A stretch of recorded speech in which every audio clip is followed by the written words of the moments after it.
Hey, ladies and gentlemen, welcome to this week's All-Star panel as we discuss Married at First Sight, Season 14, Episode number 12.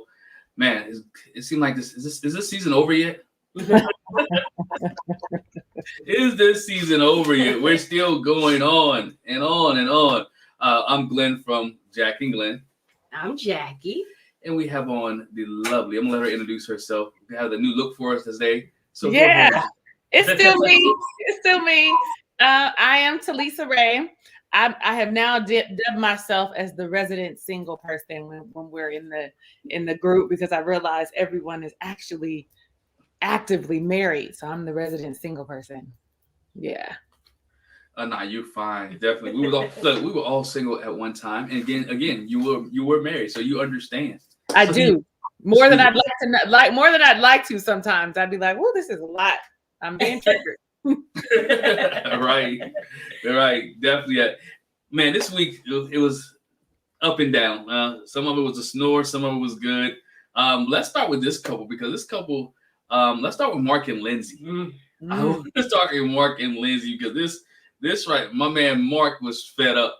Mark was like, enough is enough, and I'm not taking it anymore. Talisa, your thoughts on Mark and Lindsey? We'll let you go first. I feel like it's about time. It's about time that he gets fed up and tells her the truth. She's just doing her regular Lindsey thing, and I think that him setting his boundaries and telling her, hey, it's not just me.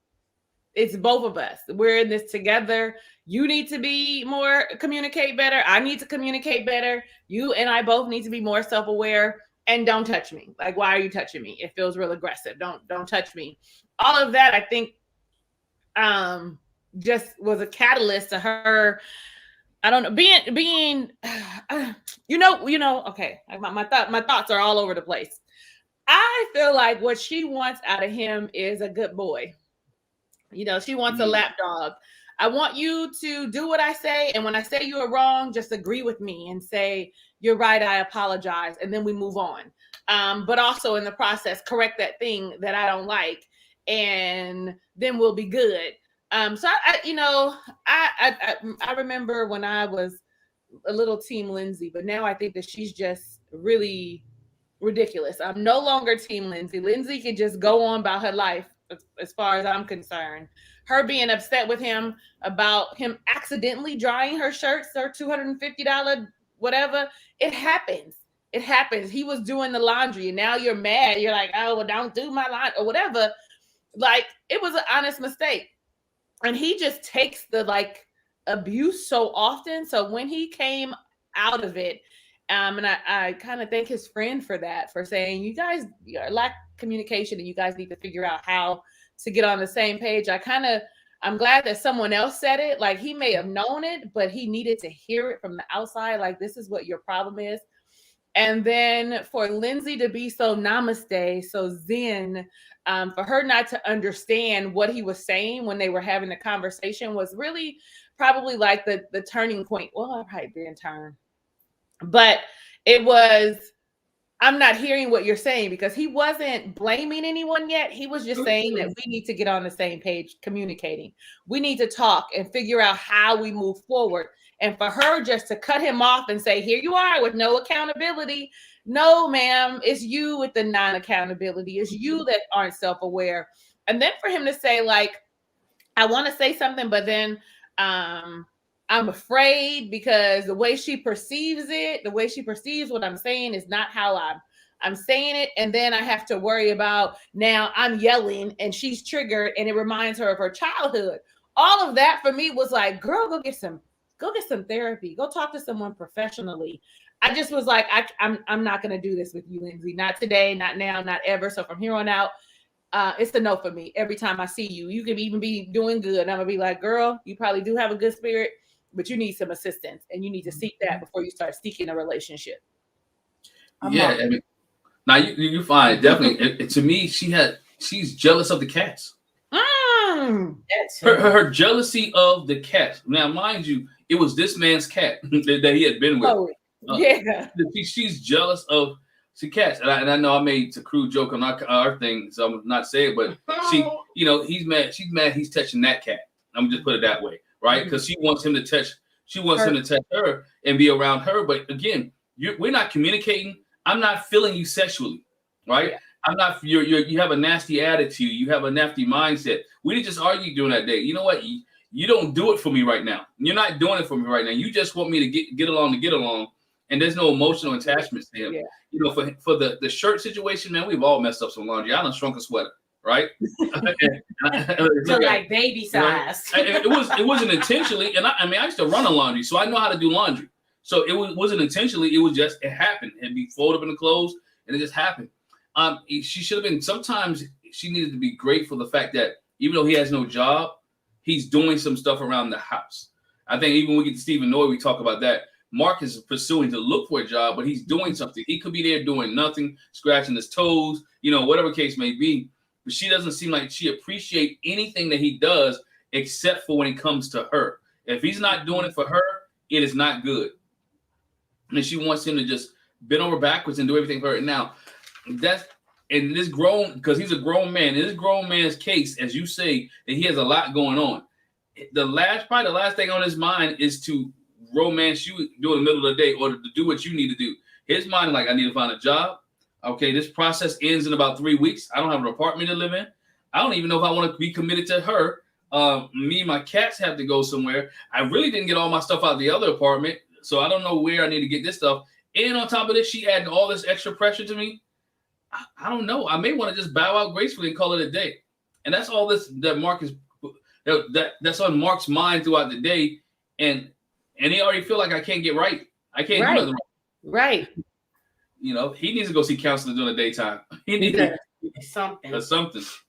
Yeah, I just echo the same sentiments. I was irritated by that a couple of episodes where she's wanting him to bend over backwards and kiss her tail and apologize to her. And I'm like, honey, like you haven't been nice to him. You haven't treated him well. You want all of this from him, but like you're not giving it.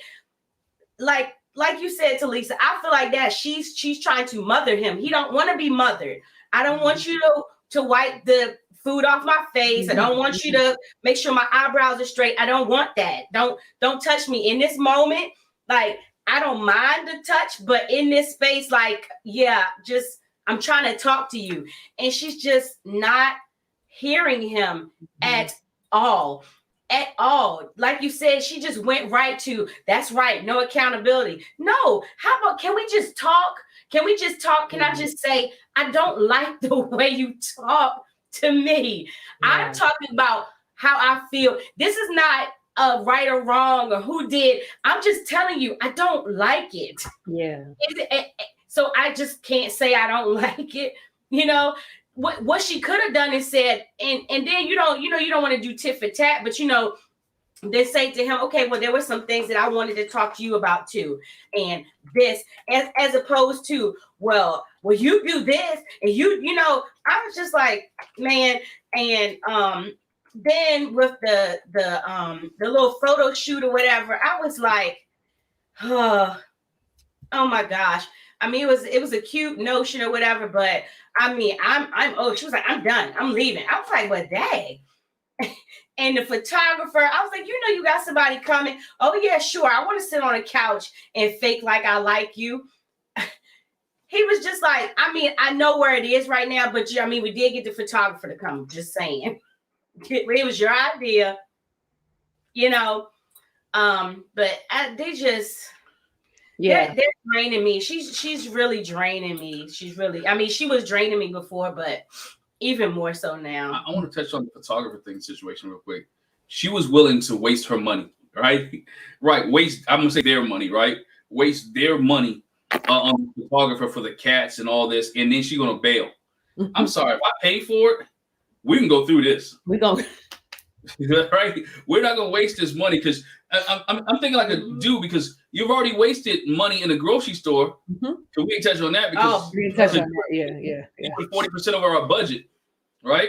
You went 40% over the budget. It's a lot with that. We're going to talk about the grocery thing too. 40% over the budget. You eating raw corn and everything. Come on, you can't. But then she's the one that said she had to class him up. what's more classless, just biting the corn in the grocery store? The corn or the chicken finger, or eating chicken fingers and macaroni and cheese and goldfish. And see, that's what I was gonna say. Yeah. Okay. I understand. That's the one thing. That's the problem I had with Mark, because I don't know if they talked well about the budget and understanding that I don't eat what you eat. You know, like your chicken fingers, goldfish, French fries, macaroni and cheese. That's gonna be cheaper than getting stuff that you actually need to eat that's healthy to you. And I just felt like that whole scene, I was like, I could get with Lindsey on that. She got chicken finger, man. I was like, he seems mature in some areas, but like, you don't eat no food. What are you eating? What are you eating? Yeah. What does your doctor say when he sees your cholesterol? Like, what? He eat like a 6-year-old. But I mean, not a cantaloupe, not a honeydew, not a raspberry, not a blueberry. Like, what the heck? His vegetable selection is like very, very slim, right? He doesn't do anything but go. Like, what do you? I mean, is it that he didn't have the finances to feed himself? Is it that he don't know how to cook? Is it that he just like chicken fingers and French fries? I mean, that's a 6-year-old, right? I think he's probably been eating that since he was 6. That's what his mama fed him, and he just been still eating the same thing. He didn't even never had taco. So yeah, that's just crazy. And so I get Lindsey's thing too, because you know she kind of want to mother him there, and he needs it there. Like, grow up, you're 30 something. Like, eat something other. Like, you need something to sustain your body, but at the same, they just need a balance. Like, he doesn't want to be mothered in everything, but he does need some help in some areas, and he's got to be willing to accept that help too. But you need to be willing to communicate fully. When you deal with somebody that always takes your communication and you don't know which way they're going, I hate to say it, you got to make it idiot proof, right? When I say idiot proof, I mean, okay, we're going to the grocery store and this is what we're buying off this list, and this is what the list off this list. This is what it consists of, and so we're going to go each aisle and put the list on, and this is what we're going to buy.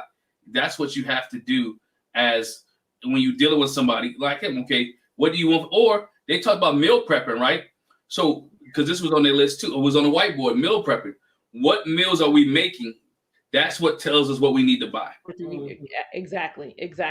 And you know, one of the things I thought about with the whole budget and going over the budget 40%, I was like, you know, the man ain't got no job. So right now, you know, he's in limbo and he's not getting unemployment because what they're saying is we're going to hold this job for you. So there is no extra money coming in. It's whatever he has saved. And who's to say he's good at saving any money? So the fact of the matter is, you not respecting the budget also shows that you don't respect him. Like, you know what I mean? Like, I live on a budget. I'm a single mother, and I have boys that eat me out of house and home. So I have to stick to a budget. And when I say make you a list, because I'm going to idiot proof it for me. I'm going to stick to whatever you have on this list. Now I'm going to get what I've meal planned for the week, but respect my budget, because I'm gonna look at something and say, well, we couldn't get that because that was out of scope. We needed this instead of this. Like, I didn't like that at all. It was almost like she laughed in the face of a budget. Maybe she made the difference up. Yeah, that's how I took it. Like, she was like, this is assaulting. First of all, he made the board, he made the list. Well, he made the board, y'all made the budget, and now you just gonna like blow it, bump it, whatever. Right. To me, you didn't respect him.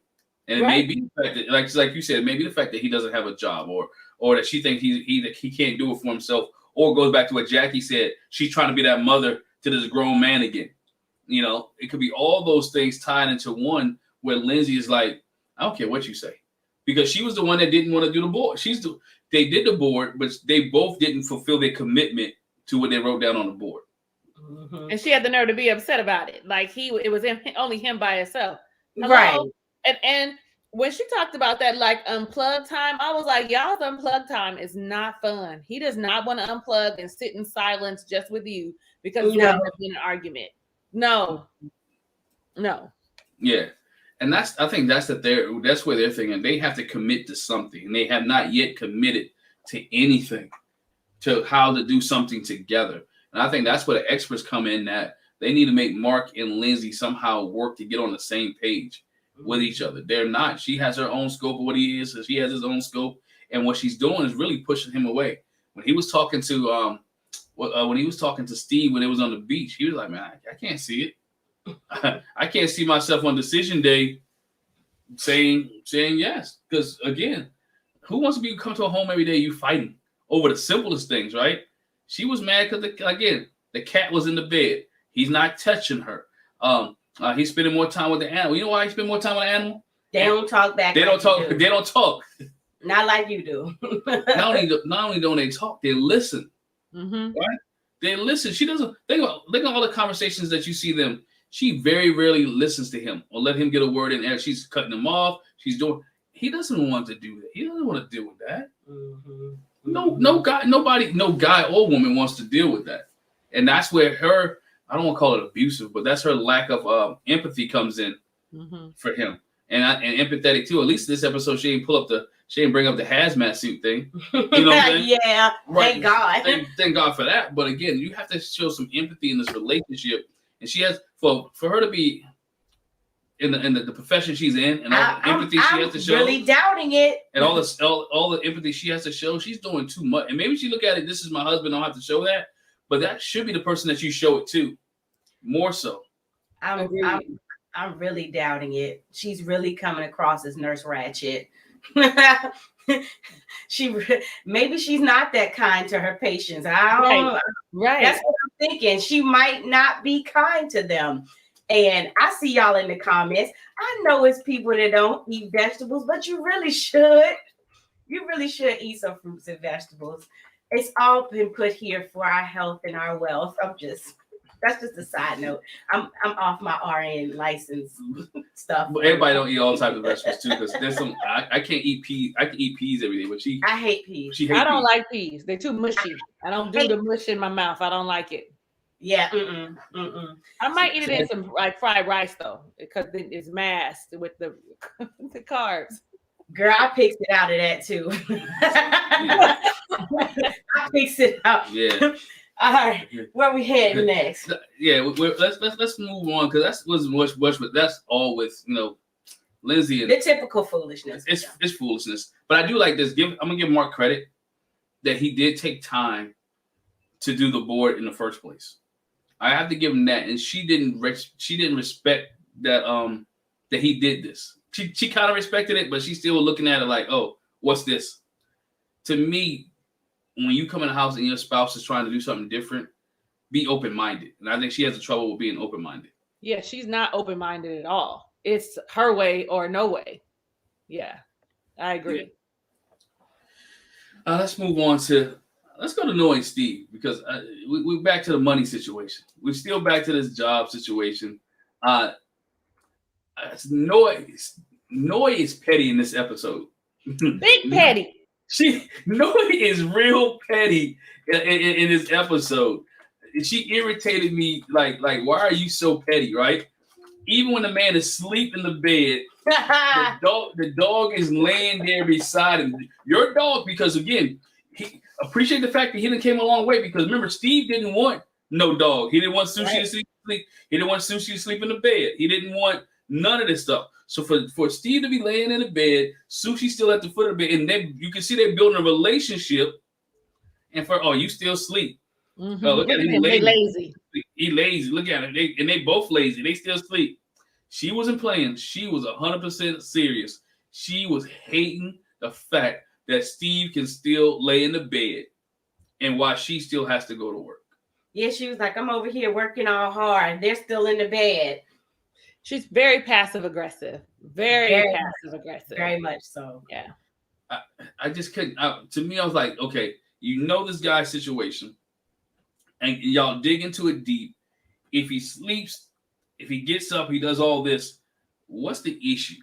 And then it made me have to do some research, right? Talisa, I had to go do some research. I realized and I found out that they already have half their. And by this time, they have half their money for Married at First Sight. Oh, okay. See, they split it up in 4 payments, right? They get the first half after the wedding. They get the next half. First quarter after the wedding. The second quarter they get after the photography, all the pictures and all the press stuff is done, right? They get the third quarter after the first half of shows been sent to Lifetime. Okay. Once the masters are sent to Lifetime, they get another third, and they get the last third after the last quarter. The last quarter after the last half of the show is sent. So if it's 20 episodes, they get $1,000 per episode. Stipend. That was gonna be my next question. They get about $1,000 per episode. So at this point right now, right, Steve has about $5,000 just off of Married at First Sight, with no bills because he didn't have anything, plus whatever he has still stored up in the bank, right?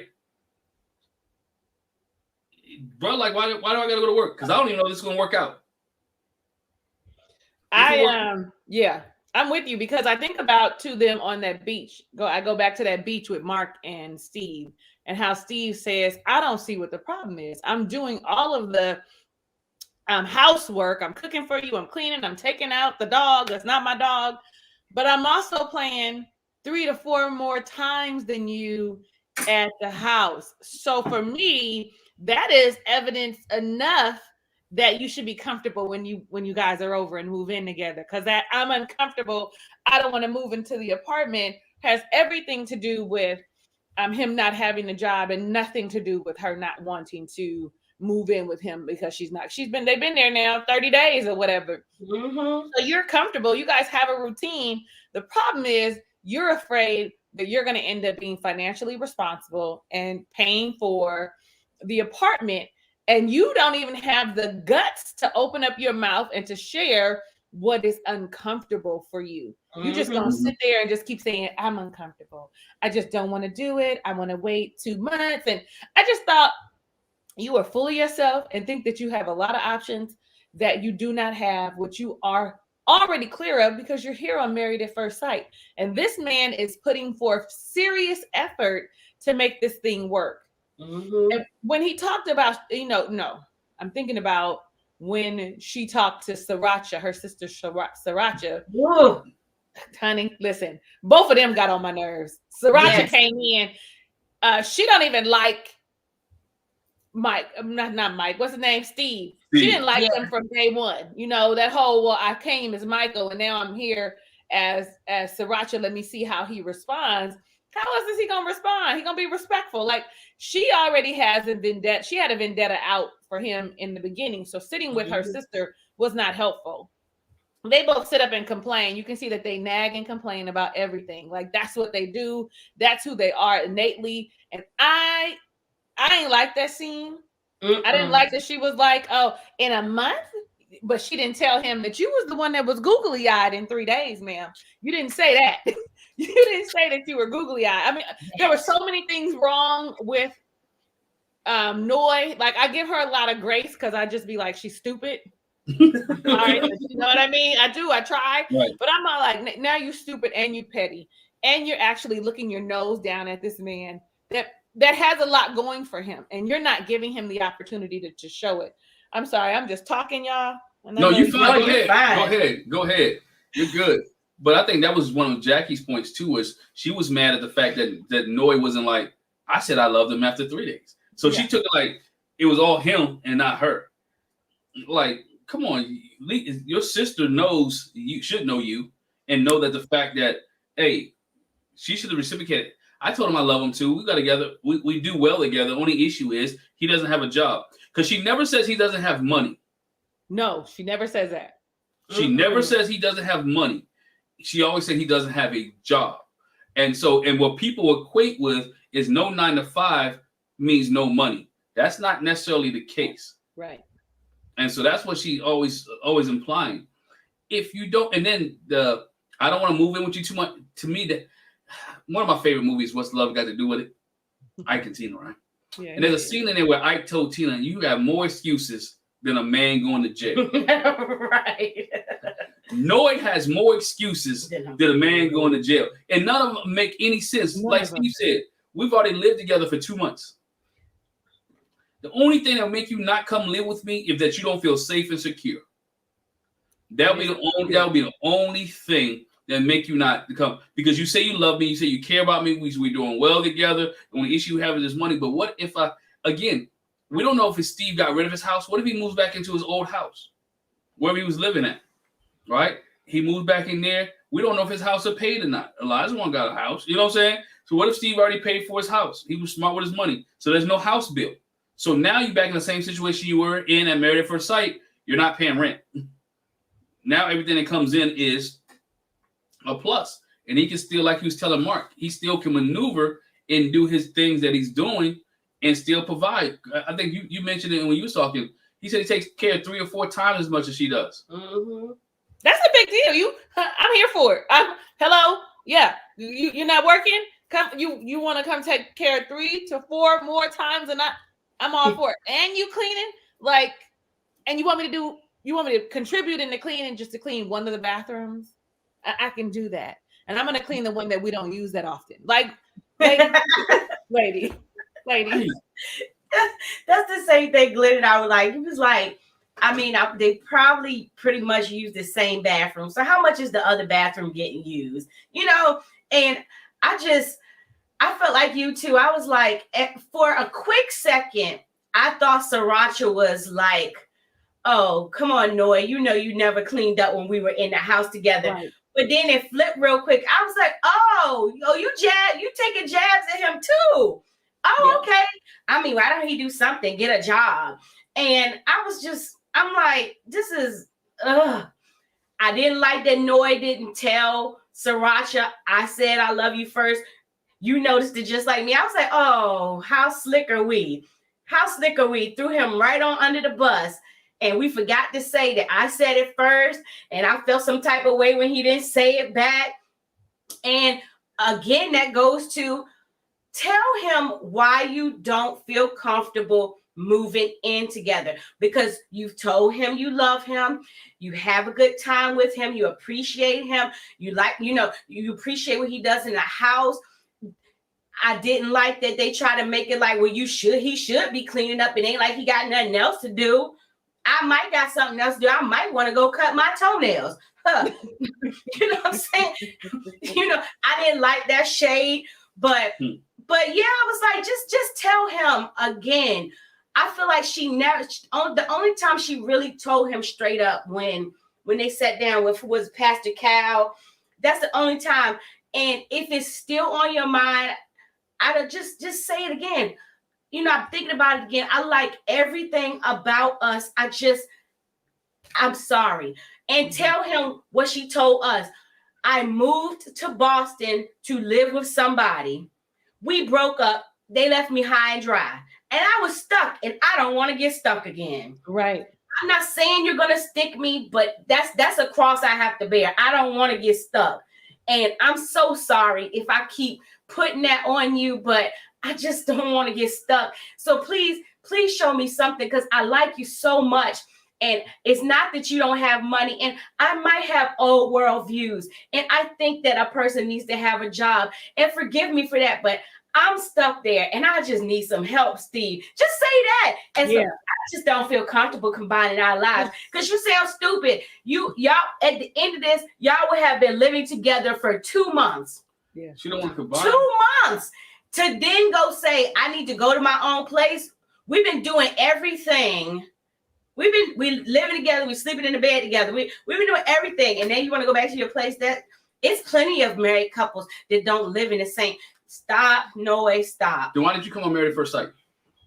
What was the point? Yeah. What's the point of you coming on Married at First Sight if you want to be the other couples that can live different places and be married? And most those relationships aren't successful anyway. Not too many times. For the most part. Where you marry and you can live over here, we're gonna live over here, and just come on Friday to Sunday, you come on home. I didn't get married to my husband for him to live across town and for me to live here and have to drag these toddlers over to his place. When I didn't get married for that. But you said mention toddlers, because that's what I was gonna bring up too. Like these kids, if you want 3 kids, right? And so she wants 3 kids, and I think she's looking at, well, I need to save all this money up to have 3 kids, or I need to do this, because the whole point was she wanted to see how he took care of Sushi, because she kind of made that to a kid, right? Mm-hmm. Totally 2 different things. But I see what in my mind, they're totally 2 different Absolutely. things. Yeah, in my mind, totally 2 different things. Like I was telling my wife, Sushi's not gonna wake up in the middle of the night. Sushi doesn't have to get her diaper changed. The truth be told, you ain't really got to walk Sushi. if you got a nice yard, you can tell Sushi go outside and handle business, and she go scratch at the back of the door. You don't have to hold a bottle of sushi, so you don't have to do that. Why not have a husband and you guys can work to the point where if you do have these 3 children, and if you do it right and plan it right, that both of y'all can be home taking care of the children. He can help you instead of having to go to a 9 to 5. Because when you have kids, you're gonna wish let him go to a 9 to 5. You're gonna wish that he was at home while he's at the 9 to 5 and you handling these 3 kids or these 2 kids. Can I say this too? Because I want to make this point. Because and I'm not, and God knows, I mean, I got 3 kids, so I know.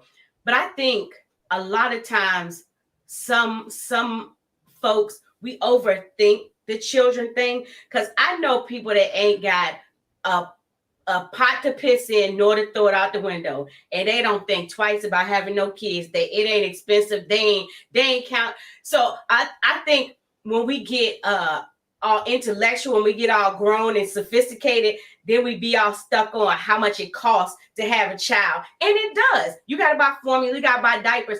But I know it's people having kids that ain't got none of that. Don't worry about none of that. That's just stop. Know it, stop. If that's your thing, yes, you want to be able to afford kids. I'm trying to tell you, guess what? It's Sunday. Gotta make a way. If you need the formula, if you need the diapers, I promise you, gotta make a way. That's why you have good grandparents, aunties, uncles, friends. If they will help you out if you let them help you. So that's not just say it. I'm traditional and I expect a man to have a job. And I heard what your dad said about you being a vagabond. And it's I can't get rid of that. I can't be with no vagabond. Period. She is, I think there's a little bit of envy there. Oh, for sure. Because he can do what she can't do. Yeah. He can maneuver where she can't maneuver, and he can still manage to take care of his stuff. And she has to realize too, this is just hitting. He's a little bit older than she is as well. And so he's kind of managed some things and put some things in. He planned early in life and put things in place. So as he gets older, he's able to take care of some things. Again, what's wrong with Steve saying, you know what, for 8 weeks, I'm not going to do anything else but focus on my wife, right? Isn't that what Lindsey told Mark? That is. And I think he's doing a good job focusing on her and trying to get to know her and meet her needs. I think he's doing a great job, and I really appreciate him speaking up and saying, I need you to do more. Because what it sounds like, and I hate to say it, but what it sounds like is she's that whole, I'm the husband and I go out to work and all you do at home is sit and do nothing. Mm-hmm. When you're a house person, it's a lot of stuff to be done all the time in the house. And so I think that that's unfair. And I also said she ought to be glad that he's being transparent and open and honest about not wanting to work, wanting to be a creative, make money on his own time, how he feels. Because he could easily still do that and pretend to go to work every day. Because I'm all like, you just need to leave the house every day and go to a co-working space or go to the park or whatever every day for 5 hours. And she could think that you're going to work. She won't be never the wise, because it's not like y'all showing bank accounts or pay stubs. Like, you can do whatever you really want, but he's actually being honest and open about his situation. Yeah. I mean, she had to be able to handle it, and I like how he said, "Okay, this is the way you want to do it." And Steve is no nonsense. I like how he handles disagreements. No problem. All right, let's split this. There we go. You want to do that? You do this. I do this. Fine. Thank you. He didn't give her a chance to answer. Thank you very much. Let's keep it moving. And her saying he kissed my ass, I was like, yeah, right. Okay, no worries. And he clutched his pearls too. He was like, just right under me. How you gonna be mad because I want you to do something like clean the bathroom that's not used? That's all. Right. That's all. Put some more toilet paper in there. That's it. And she's like, I'm gonna do my clothes. He could have been like, okay, don't worry about it. If he wanted to be petty, just like she was being petty, don't worry about it. I won't walk sushi anymore. I won't feed sushi anymore. I won't clothe sushi anymore. Matter of fact, she's not even my dog. So guess what? Anything dealing with sushi, you handle it. Yeah, because technically that ain't my responsibility. So guess what? If sushi want to go out while you working and I'm at home, I'm just gonna sit on this couch and let you take sushi out. Now he could have did that, but that's not in his MO. But she could have a guy like that, right? Mm-hmm. He could be that guy. So she should appreciate what she does have.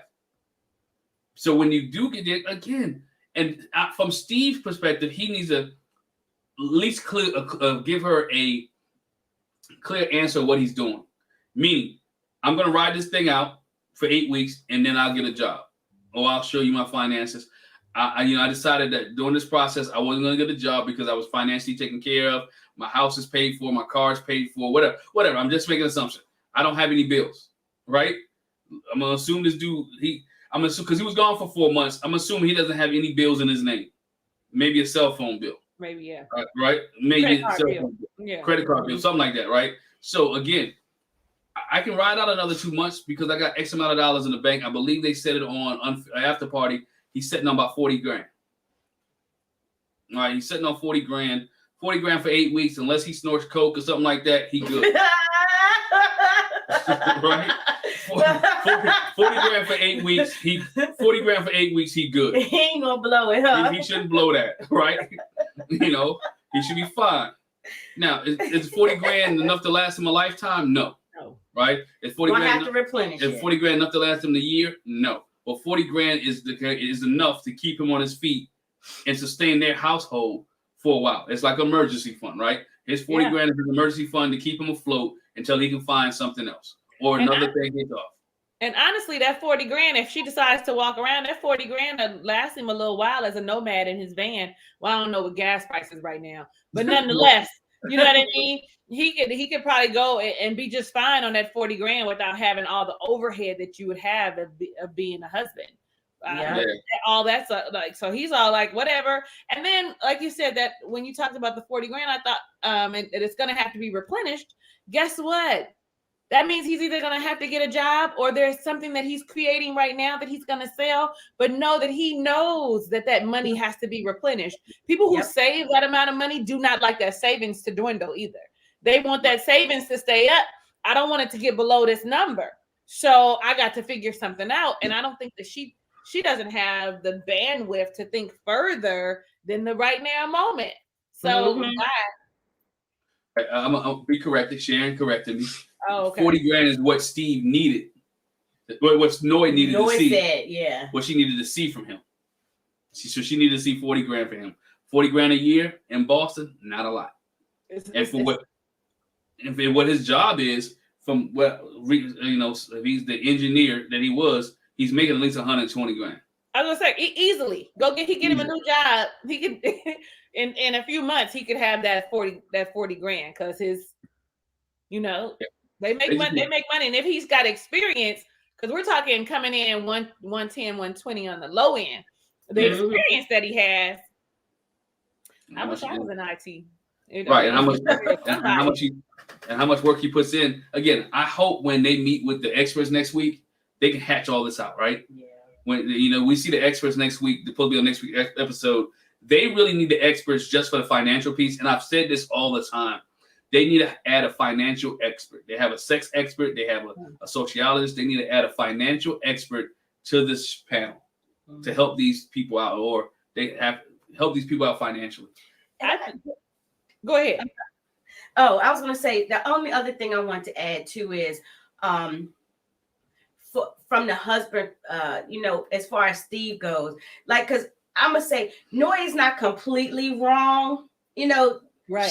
She's not completely wrong. And so I feel like a little bit, Steve, sometimes we got to do what we don't necessarily like or want to do, but it's good for our marriage. You know what I mean? So maybe he might, it's not a 9 to 5, but pick up some extra stuff just to show that you're, and I said that before, just show that you're doing some effort. Just don't be so resistant. I would just say that with Steve. And I mean, I know you don't want a 9 to 5, maybe don't go work for somebody, but still do more of your freelance stuff, pick up some other stuff just to, I hate to say, like, just to shut her up a little bit,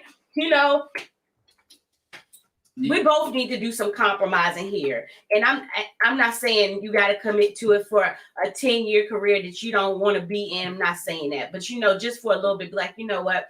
I'm willing to do this for a short time, or I'm not, or whatever. But just to keep the peace, you know, and say, you know, if that makes you feel better, because I want my wife to be comfortable. I want you to be comfortable. I don't want to lose, you know, whatever the case may be. But at the same time, they have to get on the page. Like, let's define job. Let's define work. Let's look at this money. Like, is it really that you caught on me having a 9-to-5 job, or you just want me to have a job, period, and do some work? Which one is it? They just got to define that. But go back to what Talisa said. She has to open up to him. That right. She's always said that in her vignettes. She's always said that to somebody else. I don't think she has said that to him like that. I don't think she could, because even when they had the little arguments or whatever, she's very held back and she's very reserved. And she really never says anything. So I know she's not really communicating to him exactly that. You know what? It's not about the money. It's about you just going to work. Or it is about the money, but I still need you to go to work. So anything of that nature. I'm not talking about a 9-to-5. Yeah, I'm not talking about 9-to-5. I need to see income. Part-time. I think she needs to see him productive. Like, I need to see you. Right. I need to see you doing something. Right. Like, so for me, you are a vagabond, like your dad said, and that kind of sticks in my head. You're a bum. You just want to travel around the world, and that doesn't amount to anything. I don't know. If they're gonna be together, they're gonna have to work that out, because I feel like they both gonna say yes, but I don't know how they're gonna say yes if they're gonna, especially if Steve is all like, I don't want to not be in the same place with you after we leave. That's another dynamic that we just added. So now you have your financial issue, you have you're unable to communicate what you're feeling issue, and now we can't live together issue. And so my issue is, I feel like the experts need to be here more than 3 times a season or whatever it is that they show up. I feel like somebody needs to be, and not in a vignette, not them telling us what's happening and what phase of their relationship they're in. Someone actually needs to be available for us to see them, having conversations with them, not them watching it later. They can pay more than $1,000 an episode. And that's way more than they would get paid, you know, in a couple sessions with a client. So my whole thing is, give them people some assistance. Show up with them for about an hour a day, even if we only see 5 minutes of it. But they need help. They don't know. Okay, so they don't know each other. They don't know really anything about relationships. And what we're finding out is that they don't know anything about themselves. They don't even know who they are, what they want, and what direction that most of them are going. Like, their lives are in chaos, and they don't know how to navigate it. And so I feel like they need somebody there. Like, what are we doing? Somebody should be there. We should see them there once a week. It should be. Or make it like, what's that? Who Wants to Be a Millionaire? Have a lifeline. Have a lifeline. Get a lifeline button, you know. Oh, man, speaking of lifelines, let's move on to this next couple.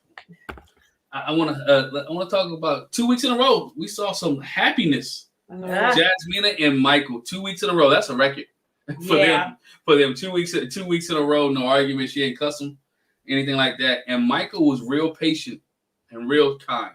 But Talisa, I'm gonna let you go ahead first on Michael and Jasmina. Well, I was really happy to see them getting along really well. She was smiling and receptive to him helping her, learning how to drive with the questions and getting out in that car, and the banter that they had seemed like good energy. So I was excited for them in this moment, seeing that they're growing. I still don't see that they have that connection, but I see that they are being friendly to one another and are open to having conversations, and I don't know if that's just on camera, but it can't be, because they really actually seem like they're enjoying each other's company. Acts of service is my second love language, and so that was a big deal for me. I was like, way to go, Michael. Way to go for putting some effort and showing that you are really want to see her progress, even though, you know, there is a little bit of selfishness to it, because I don't want to drive you around. I don't want to have to do all the grocery shopping and going to take Feeny everywhere. And I don't want to be responsible for that, because I would be responsible for that and for your safety. So I'm going to want to go pick you up from work when I can, all of these things. So I think that even though there was just a smidge of, you know, a little selfishness in it, the fact that he wants her to be more autonomous in that area was huge for me. Mm-hmm. And then they're cooking together. I was like, okay, Michael showing her you got little skills with your salty little lasagna rolls, but it was a good effort. That just meant your hand was a little heavy, like lighten it up a little bit, or use you some sea salt or some Mrs. Dash or something, so that you don't have that heavy salt hand. All right, so y'all ain't retaining water and having high blood pressure. But I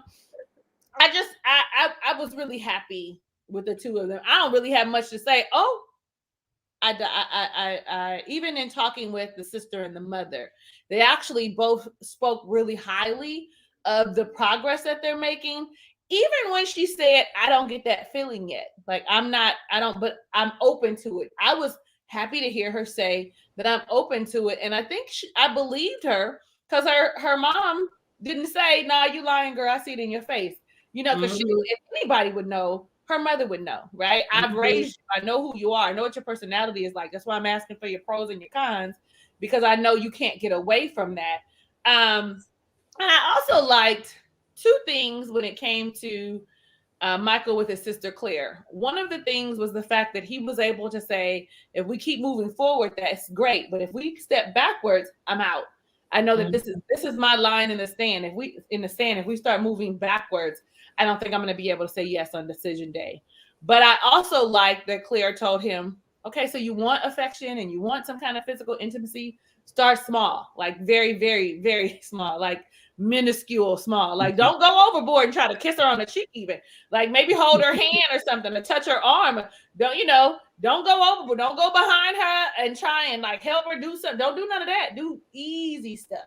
Easy. Reach for her hand when you out. Like that's, I think, is a good small step. When somebody likes me, I know they like me when they reach for my hand. It's part security, also part connection, right? So start small. I really enjoyed the fact that they were in a good space. Now I'm concerned about next episode, but I'm happy right now. Right. Happy right now. I appreciated the interaction with Michael and his sister Claire, and then Jasmina and her mom. I think it's her mom named Kimberly or something like that. But I told my husband, I was like, we see Claire a lot, so it's obvious that this is the sister that Michael really leans on. And like he said, she always gives good advice, and she did. And this is what I've been saying about Jasmina and Michael anyway. Just try a little something. All she can do is say no or push your hand away. But just do a little something. We've seen couples before do this on Married at First Sight, like scared to make the first move, and then you get to the end and it's like, okay, it's because we don't have a romantic connection. I didn't get the feels with you. So you got to try to get some flint and start a spark at least. But I really appreciated their whole interaction on this episode, because I like them. I have hope for them still. I laughed at the teaching her how to drive, because that was my immediate thought too. I was like, when she leaned back and looked at Feeny and was like, oh, you never seen mama in the front seat. I was like, dang, she really do be Ubering everywhere.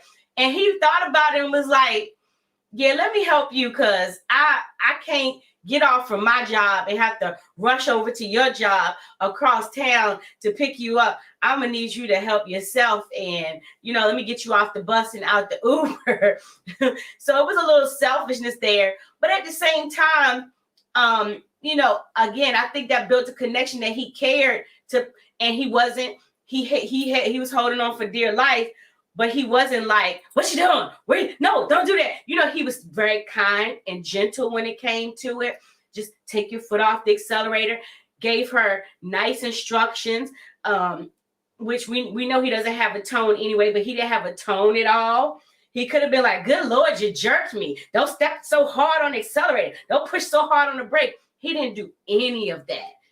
And I liked the fact, like you said, I liked their banter. I liked how they did that. And then even when Jasmina told her mom, we've been talking more, having better communication. He's texting me throughout the day. That's some of that little stuff that Claire was talking about. sent her a text message like, hey, what you doing? I was just thinking about you. Just wanted to make sure you was okay. Hey, I'm gonna pick up dinner this evening. You know, whatever. Little stuff. And I hope she'll get there. I love the fact that she said she wasn't closed off, that she was open to going there with him. I was like, okay, good. Whew. But the only other thing I would share with them that I was like, man, they have some funny moments. When it's bad with them, but they had some good moments and some funny moments. And her tasting those lasagna rolls and them doing the classic Black folks thing and just sucking the air in the mouth instead of taking the hot food out. I was like, this is so classic. But it was a good moment for them to share and laugh and spend time with each other. And I just think if they could do that a little bit more, you know, maybe she'll start getting the feels. You know, I'm gonna answer Sharon's question first. Sharon, do you think they can build chemistry? I do think they can build chemistry. I think it would take time. If they can continue to do more things like this is how you know that Michael really likes Jasmina. Mm-hmm. Because he's a man who let a woman with no license drive his car. Get behind the wheel of his car, his vehicle, with no license, right? And he was willing to teach. He took the time out to write questions. That means he had to go get a DMV book. Well, whatever they call it in Boston, right? The Department of Motor Vehicle book. They had to go get a book. He had to go write the questions out. And so I'm glad that she explained why she wasn't driving, because she, you know, that because of some accidents and things of that nature. So she's open to it, and I'm glad she received it, right? Mm-hmm. Because what you can see in these last couple of episodes, she's opening up a little bit more. She's not as closed off as she has been. The walls had come down a little bit, and he's making her comfortable. Mm-hmm. Now he does need to do more touchy-feely things if they want to get to the romantic side. He may, even while they're watching TV, may have to put his hand on her lap, right, or on her thigh. And that's too far. You didn't went too far. You didn't went too far. That's too far. Oh, hold on. That's too. All right, hold on. So he got to move really slow. So he got to do one of these numbers.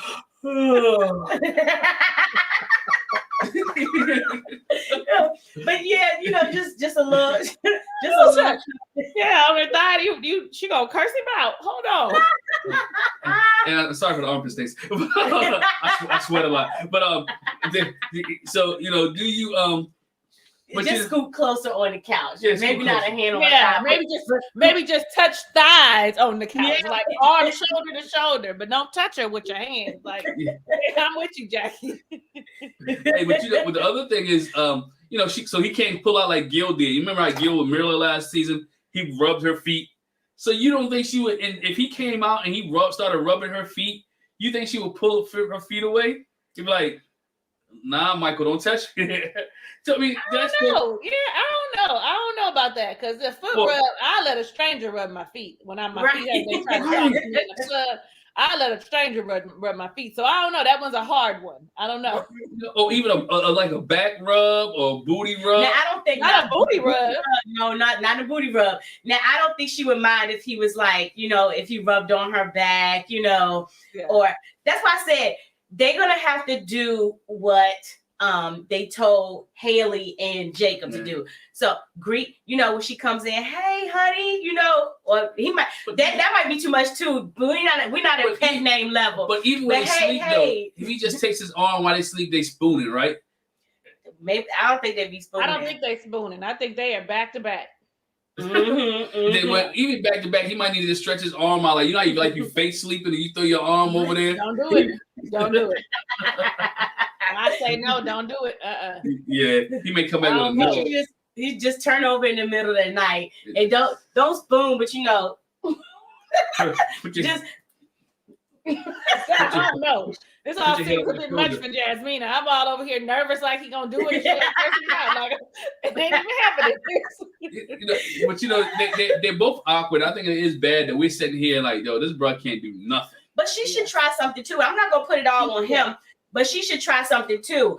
Because she got the boy scared. So maybe she should, while they're sitting on the couch, put her hand on his thigh. Maybe she should put her hand on top of his hand. Or she should spoon him. Like us being the the initiator, from what I understand, is a lot easier. It's like, oh, okay, so now I know that this is a line that I can cross, that this is okay. Right. See, that's why I have women on here, right? That's why we have women on here, right? So yeah, because I'm thinking sometimes the man has to be initiated, but sometimes the men being the initiator comes off weird. Yeah. Right? It comes off awkward. It comes off like, what do you want? And so when it makes her more comfortable if she's the initiator. If she says I'm not getting the feels, sometimes you have to, I don't want to say creative, but you have to present an environment where you can get, let me, if I'm open, then let me try to give him some affection. Let me try to do something. And then, like you said, that'll let him know too, it's okay for him to do that back to me. And it'll grow from there. But I mean, I have to go back a couple episodes because she was cool when they did the romantic thing with Dr. Viv gave because she had some good feelings, right? She was feeling good. So, and then they went to a good place after that. So, to me, I think she should be a little bit more further along than where she's at right now. If she was cool with him rubbing the back, or she was cool with the tantric yoga, that's what they did. Yeah. The tantric yoga stuff. To me, I would think, okay, I'm just talking about me as a guy. After we did the tantric yoga, it would have opened the door for me. Like, okay, I can touch her other places, or I can hug her other places because we were comfortable doing this tantric yoga. So to me, I'm like, he needs to open up more and realize, okay, she was good enough to let me. We did do the tantric yoga, and we looked at each other, we rubbed her, and maybe she didn't communicate to him that I liked you touching my back. I like feeling your heart because remember he was really embraced. His head was on her. Yeah. So they was really, really close from you to leave from that and to go. Yeah. And that, that was the catalyst, I think, of them having, really connecting. And I think that they both missed that opportunity to continue. So this was after that was when he was supposed to start holding her hand or rubbing her back, making that, because the connection there, we saw that the connection was there. And honestly, if you've ever done any kind of tantric yoga or even just held somebody and breathed together, it is hard not to connect and feel something, even when you're not like, I don't really rock with them, but you hold somebody for a little while and you breathe together and get in sync, that changes. That's an exercise I'll be telling my clients to do. That helps a whole lot. Even if you sit back to back like they did and you just sync your breath, you end up realizing, oh my God, I'm connected to this person more than I thought I was. I also want to mention how you said, Glenn, you had mentioned the progression they had made, like him letting her drive the car was proof. I also think that him hearing what she said about the communication, the texting and talking more, him actually applying that shows that he likes her. You know what I mean? So if I tell you that I want you to do something, that this is something that I like, and could you do this more? I'd like you to be more vocal, or I want you to ask more questions, or I want you to just share more, and you start doing that, to me, that's proof that you hear me, you respect me, and you want to see us move forward. So there's that. Like, yeah. So, I mean, right now I have high hopes for them. Yeah. But it's a week by week basis. It is week by week with them. I like the fact that they're both open and honest with the people they spoke to. So, yeah. Now let's move on to this couple right here. I don't want to go first. No, I'll let Jackie go first because I don't want to go first on this one either. I'll let Jackie go first on this one. I'll let Jackie go first on this. Elijah and Katina. After the big fight, after the misunderstanding, whatever you want to call it, misunderstanding, big fight, his blow up, his temper tantrum, his insecurities, him putting his behavior on her, whatever you want to call it. It was him. But I'll digress and let you go first. So I'll start right here. Elijah has some good level-headed people around him that it seems like they have to have the same conversation with him over and over. And in the moment, he seemed very receptive. I really, really, really appreciated his conversation with Coach Mac. And he was like, boy, I done told you, you have got to not let your emotions control you. You have to control your emotions. Sometimes when you say things, don't say it because it can't be unsaid. And he really looked like he was listening and soaking it up, but he just has not mastered the in the moment. I hear Coach Mac telling me shut my mouth. He hasn't mastered that, and I hope that conversation. But like I said, I don't think this is the first time they had that conversation. I wanted to feel like I hope something will change from here, but I mean, this is his old coach, his mentor. I know this is not the first time that he's told him this. So I got hopeful, but at the same time, I remembered, I was like, yeah, it's going to go in one ear and out the other. I feel like I can appreciate them coming back together after the whole blow up or whatever.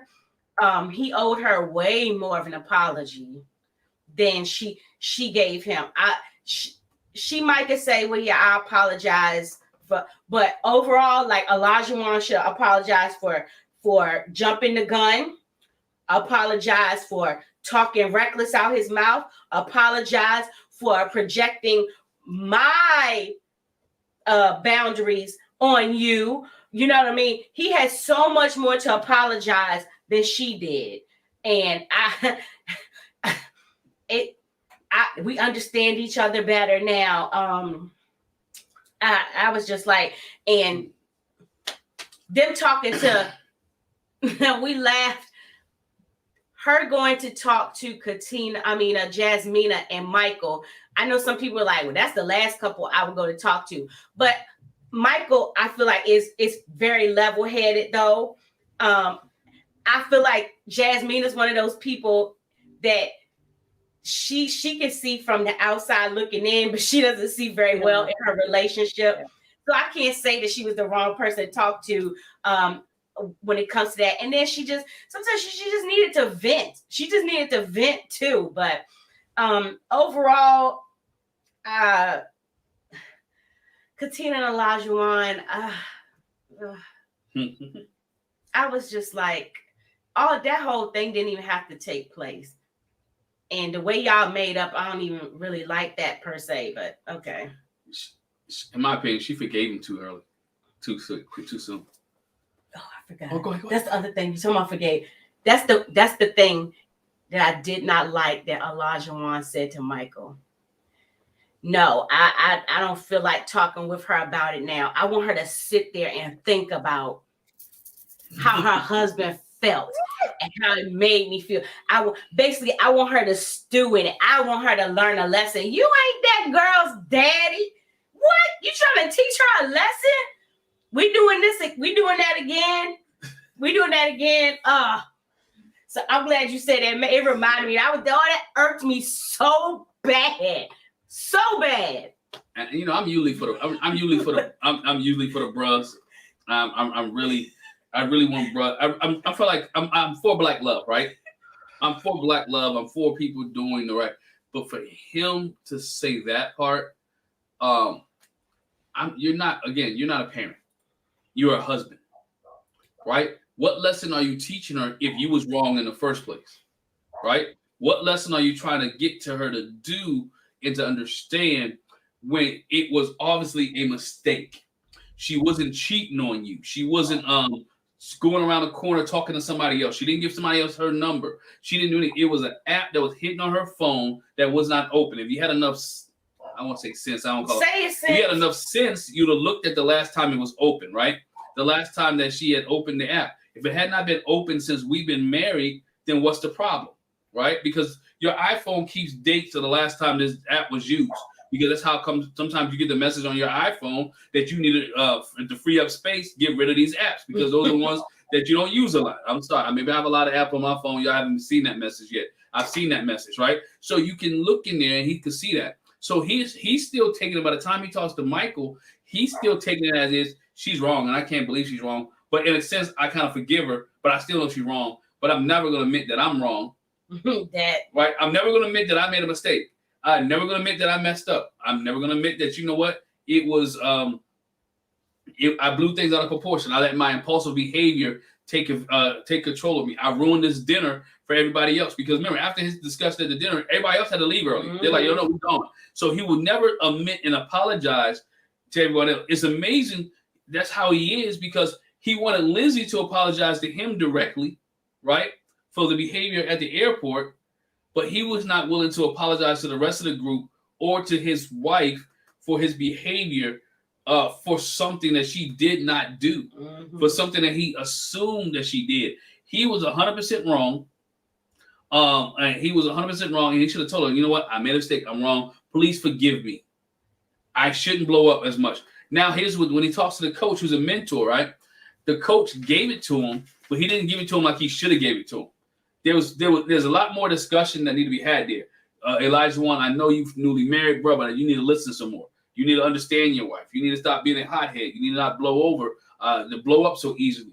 I know you have this, and I don't want to always blame it on ADHD, right? Because people with ADHD still have to make this. It's still decision making, right? It still comes in your mind, and it's still a decision making tool. So I realized I was right. I realized I was wrong. So you know the difference between right and wrong. There was no way in the world that he could see when he sits back and look at this and say what I did to Katina was right.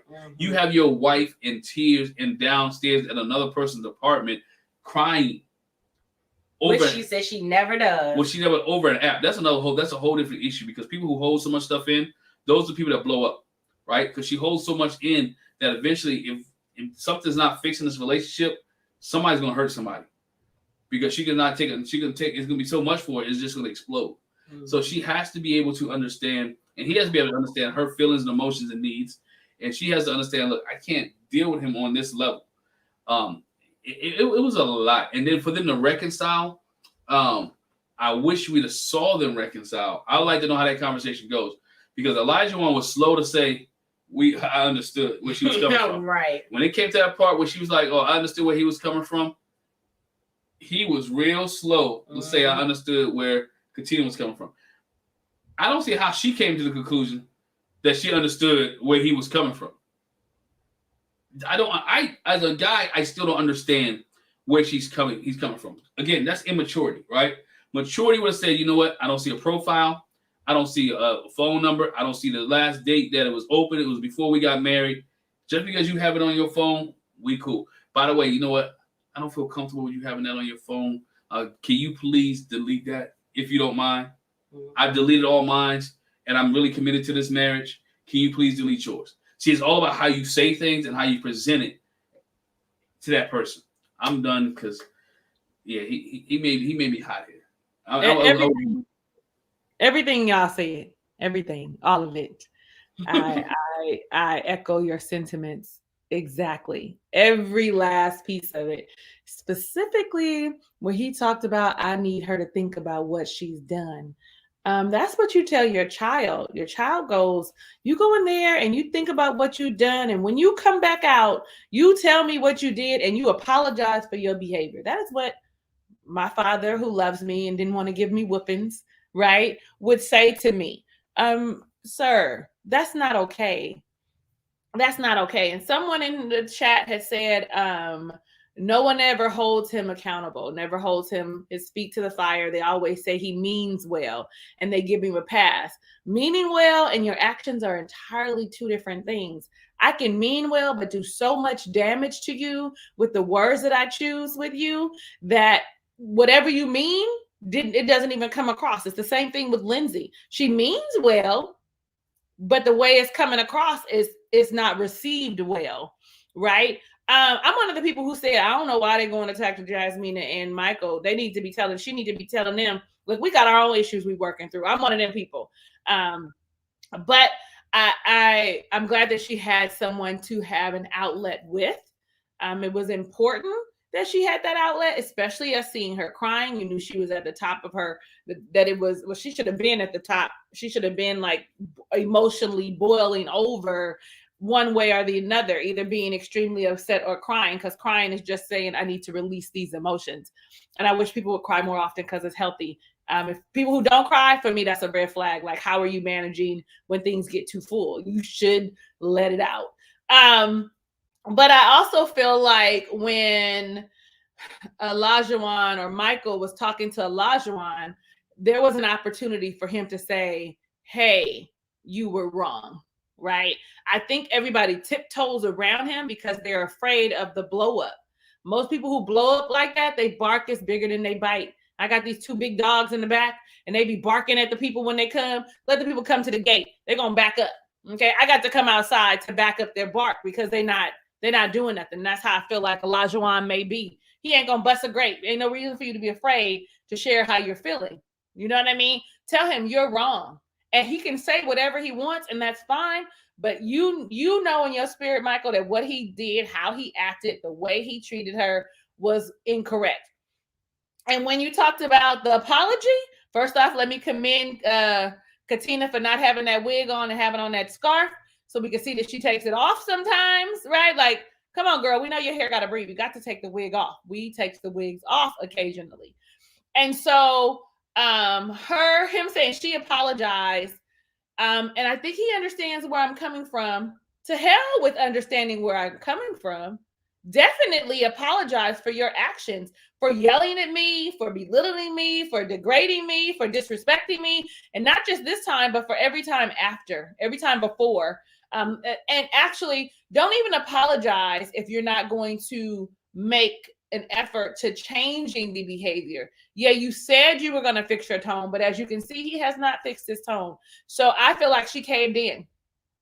I feel like she just gave up her usual. Like, I just want things to be okay. I'm happy with him. He's an attractive man. And it seems like he cares about me, or this is what I think it looks like for someone to care about me. So I feel like she just caved in and said, I understand what you're saying, et cetera, et cetera, et cetera. And I apologize. Like, I'm ready for Dr. Pepper to say something to him. I'm ready, because that's going to be the only one Pastor Cal did say, I don't like the way you're talking to her. But Dr. Pepper almost says, who in the fuck do you think you are? You know, when she talks to people, right? And so I'm ready for that. And they've needed more of that from the beginning. Here we go back to that. They need to have some type of therapy, somebody there all the time to reach out to them, even if it's on video, like having the ability to schedule some time with you, even if it's not the same couple that may need the most attention, but everybody should have that ability. I don't know. I'm going to get off my soapbox because I think you guys covered it all the way around, from the top to bottom and around. And I agree with you wholeheartedly. Everything. There was not one thing that I would say, well, I can see. No, I see it all. Mm-hmm. Yeah, mm-hmm. I like Dr. Pepper. I agree with you on Dr. Pepper. She gives it to you straight with no chaser, right? She might be a little 5 foot, 4 foot, whatever. That's why she give it like that. But she gives it straight to me. Sometimes I believe Pastor Cal we saw with Chris a little bit. He kind of tiptoes around the African-American guys, mm-hmm. where he should be giving them, you really would think he should be giving it to them, like, bro. Yeah, like, bro, you need to get yourself together. I think he does give it to him, but he gives it to him in a therapeutic way. They don't need therapeutic. They need dad, right? They need uncle. They need a way they can really understand this and get it. Because there's sometimes Olajuwon, as you mentioned, his people mentioned, you got to tell him some things 3 or 4, 5, 6 times, leave a note, take a picture, email him, and text him in order for him to get this behavior is unacceptable.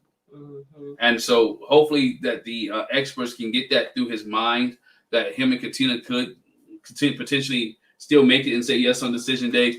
I think that's what he needs. And she has to, what we want as a fan base to see from her is her to be proud of who she is and stand up, say, Lord, you're not going to talk to me like that. We can disagree and we can have conversation. We can convert all that, but you're not going to talk to me like that. And I need you to respect who I am. Mm-hmm. Respect me as being a woman. Respect me as being educated.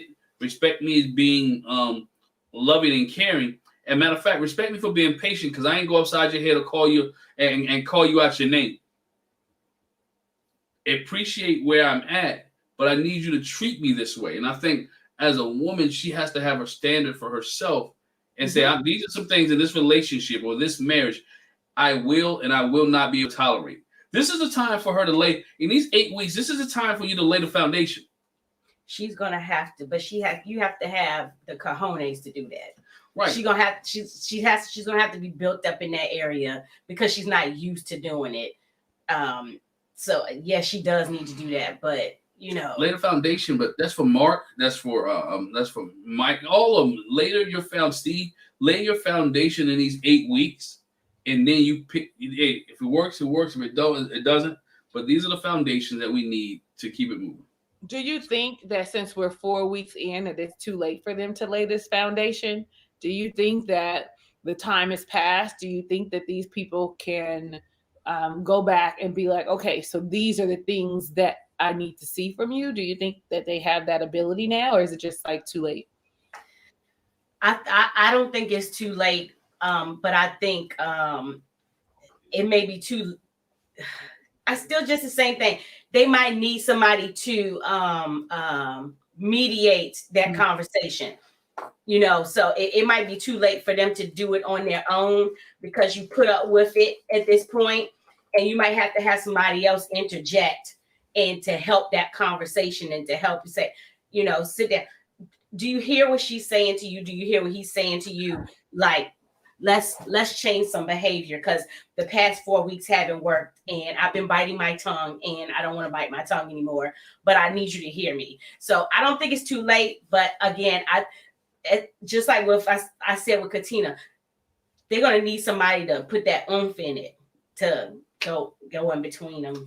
Well, he's not gonna have to get anybody to put oomph because she's not going. No, not yeah. Oh, if you look at it, she's not going anywhere. She really thinks everything is fine. I mean, listen to what she said. She said, if we can get past this argument or this conversation, we'll be okay. Mm-hmm. She really thinks everything is fine, and everything's not fine. And I don't know if I hope that and I know that when she watches this back and she sees this, she can really see what was taking place and the triggers that was there. Because sometimes you don't get it when you're in the heat of the moment, but when you actually visualize it and see it, you're like, dang, I let you treat me like that? Mm-hmm. I let you talk to me like that? And I know it's been months ago, but if they're still together, this should be opening up some things in their relationship. Like, hold on, bro. Dang. And he should be saying, dang, I apologize. I didn't mean to put you out there like that. I didn't mean to do that to you. If he's because you see, I know I'm saying he should. If he's that genuine man, I feel like that's his MO. But everybody says he's a gentle giant. Oh, he's a good guy. When we see the reunion, which is after all this, and those questions are brought up, he should be saying, you know what, I did act like a jerk. I was somewhat too aggressive. That's what I'm looking for him, and later on, when this is brought up, whether it's on the after party or whether it's on the reunion, that he takes some accountability that what he has done was not right. Yeah. And the way he spoke to her wasn't right. And she has to take some accountability that, you know what, I let too many things go. I do need some help. I do need some counseling. I do need some things of that nature. Yeah. So. Side note, which when you brought up after party, I just want to ask everybody. Okay, so did we notice the difference in tattoos with Olajuwon? He went from the no neck tat up to his chin to below. They're gonna have me looking at after party a little bit closer. Like, when did they do this? Because he don't have that tattoo all the way up to here. I'm wondering now. Yeah. I don't know if y'all noticed that. I told my husband, I was like, "Do you have all that? What's all that?" Yeah, I think everybody noticed when they watched it. One thing I'm about to point about them, Talisa, your thoughts on Taco Tuesday?